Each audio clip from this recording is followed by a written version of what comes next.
ጤና ይስጥልኝ ልጆች፣ የዛሬ አበባዎች የነገ ፍሬዎች። እንደምን አላችሁ ልጆች? ደህና ናችሁ ልጆች? ስለዚህ በየቋንቋችን ኢትዮጵያን አክብረን መናገር አለብን።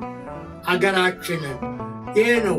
እንደው ዝም ብሎ የሰው ሀገር ባህል እንደዚህ ነው ማለት አይገባም። ይህ ትልቅ ስህተት ነው። በጣም በጣም መጥፎ።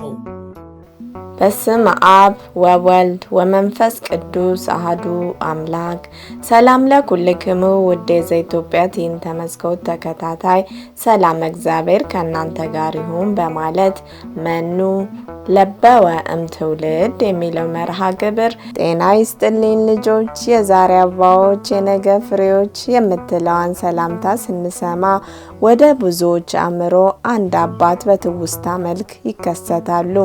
የልጅነት ጊዜያችንን በደስታ ያፈኩልን፣ በምክር የጠበቁን፣ በስነ ምግባርና በስነ ስርዓት እንድናድግ የረዱን፣ በተረታቸው እየመከሩ የሀገር ፍቅርን የገነቡልን አባት አባባ ተስፋዬ ይታወሱናል።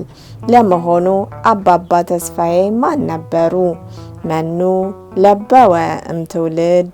እስከ ፍጻሜው ይከታተሉን።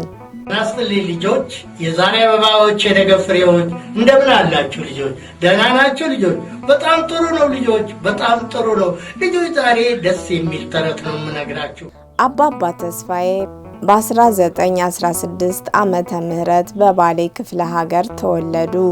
5 ዓመት ሲሞላቸው ቄስ ትምህርት ቤት ገብተው ትምህርት ወጥነዋል።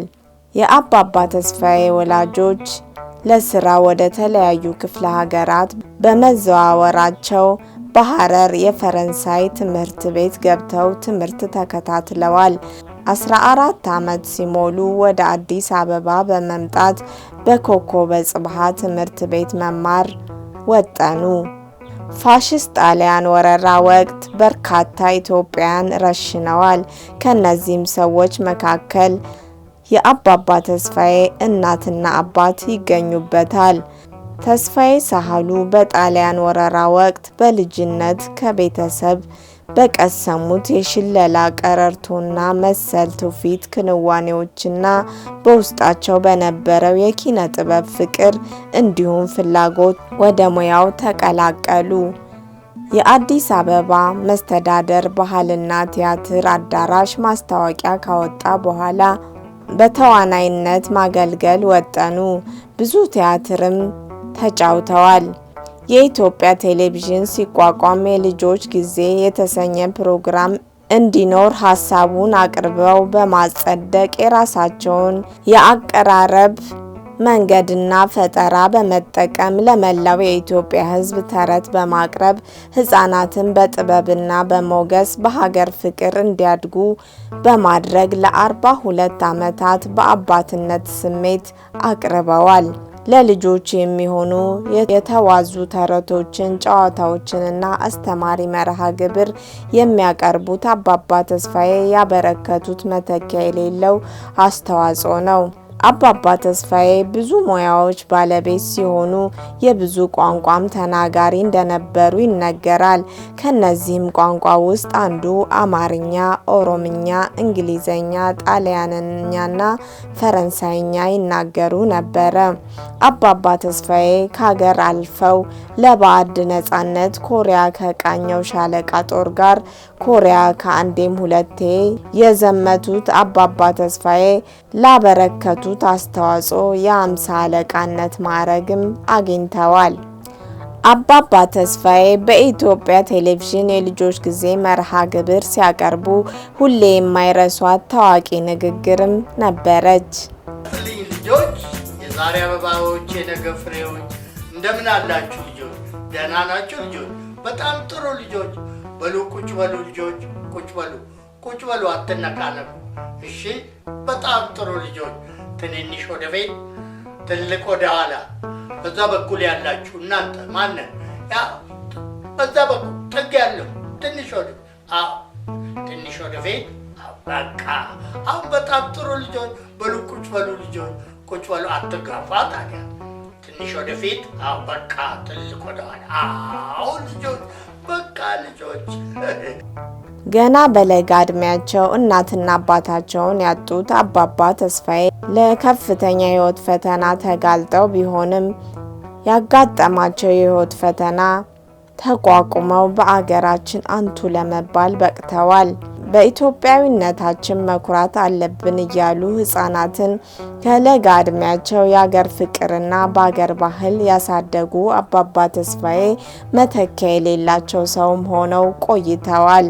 እስካሁንም ትውልዱ ሀገራዊ ምክር የሚሰጠው አባት በማጣቱ ለባዕዳን ፊልሞች የተጋለጠ ሆኗል። የባዕዳን ፊልም ደግሞ ሀገር የማይወድ ዜጋን፣ ለሀገሩ ፍቅር የሌለውን ዜጋ እያፈራ በአሁኑ ሰዓት ትውልዱ በጣም አስጊ ሁኔታ ላይ ይገኛል። ሁለገብ የሙያ ሰው የሆኑት ተስፋዬ ሳህሉ ወይም አባባ ተስፋዬ በሙያ ስነ ምግባር ሰርተው አገርና ሕዝብን በታማኝነትና በቅንነት አገልግለዋል። ተረት የአባቶች ተረት ማርና ወተት ነው የሚባለው። ስለዚህ ተረቶች በጣም ቆንጆዎች ናቸው። ሁልጊዜ ተረቴን ካዳመጣችሁ በኋላ በልባችሁ ሰሌዳ ውስጥ መጻፍ፣ አእምሮአችሁ ውስጥ ማስቀመጥ። ገባችሁ? አዎ፣ የአእምሮ ካዝና አለ። እሱ ውስጥ ቆልፋችሁ ማስቀመጥ። ትዝታ ሲመጣ ምን ብሎ ነበር አባባ ተስፋዬ ድሮ እኮ ተረት ሲያወራ እንዲህ ነበር ብላችሁ አእምሮአችሁ ውስጥ ተቆለፈው ውስጥ አስቀምጣችሁ መፈለግ። ያን ጊዜ አይናችሁን ጨፈን አድርጋችሁ ስትፈልጉ ከታፍ የሚል አንድ ምሳሌ ይመጣላችኋል።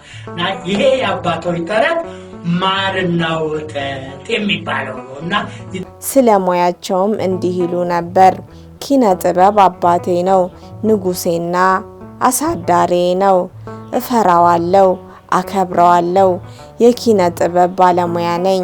ከኪነ ጥበብ የምለየው ስሞት ብቻ ነው ይሉ ነበር።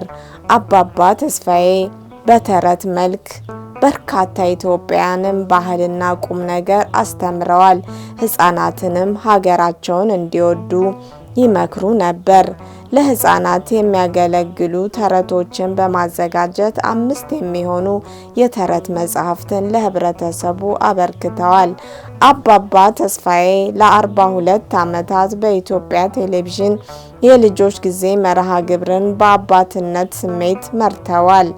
በክብር ከተሰጣቸው ሜዳሊያዎች መካከል ጥቂቶቹ የቅዱስ ጊዮርጊስ የጦር ሜዳ ማደሪያ ባለ 1 ዘንባባ ከኢትዮጵያ መንግስት፣ የቀዳማዊ ኃይለ ሥላሴ የወርቅ ሜዳሊያ ከኢትዮጵያ መንግስት፣ ዩኔን ሳይቴሽን ከአሜሪካ መንግስት ተሸልመዋል። አባባ ተስፋዬ ስራቸው ያስገኘላቸው የህዝብ ፍቅር እንጂ የገንዘብ ሀብት አልነበረም። በስራቸውም ኮሪያ፣ ግብጽ፣ ጃፓን፣ ጀርመን፣ ሱዳን፣ ሌሎች ሀገራት ሄደዋል። ነገር ግን ለሀገራቸው ባላቸው ፍቅር እኔ የሰው ሀገር እንግዳ እንጂ ነዋሪ አልሆንም ብለው ተመልሰዋል። አባባ ተስፋዬ ከቀዳማዊ ኃይለ ሥላሴ እጅ 3 ጊዜ የወርቅ ሰዓት ተሸላሚም ነበሩ። እንዲሁም የኢትዮጵያ የኪነ ጥበብና የመገናኛ ብዙሃን ድርጅት በቲያትር ዘርፍ የህይወት ዘመን ተሸላሚ አድርጓቸዋል። አባባ ተስፋዬ ባለትዳርና የ2 ልጆች አባትም ነበሩ። 5 የልጅ ልጆችንም አይተዋል። በመጨረሻ ሽልማታቸውንም ወኪልነት ተቀብለዋል። በዚህም ጊዜ አባባ እንዲህ አሉ። ልጆቼ ዛሬ በጣም ደስ ብሎኛል። ይህ የመጨረሻ የክብር ሽልማቴ ይመስለኛል። ሰው የሚፈልገውን ከፈጸመ በኋላ የሚጠብቀው ክብር ሞቱን ነው በማለት በ2009 ዓመተ ምህረት በተወለዱ በ93 ዓመታቸው ደህና ሁኑ ልጆች ብለው ላይመለሱ አሸልበዋል። ነፍሳቸውን በአጸደ ገነት ያኑርልን በማለት እንደ አባባ ተስፋዬ አይነት የአገር ባለውለታ ትውልድን፣ ሕፃናትን የሚያንጽ ይፍጠርልን በማለት ለዛሬ ፈጸምኩ። ወስብሐት ለእግዚአብሔር ወለወላዲቱ ድንግል ወለመስቀሉ ክቡር። ይመሐረነ ወይሰሃለነ በርትዕት ተዋሕዶ ሃይማኖት ያጽናአነ ለይኩን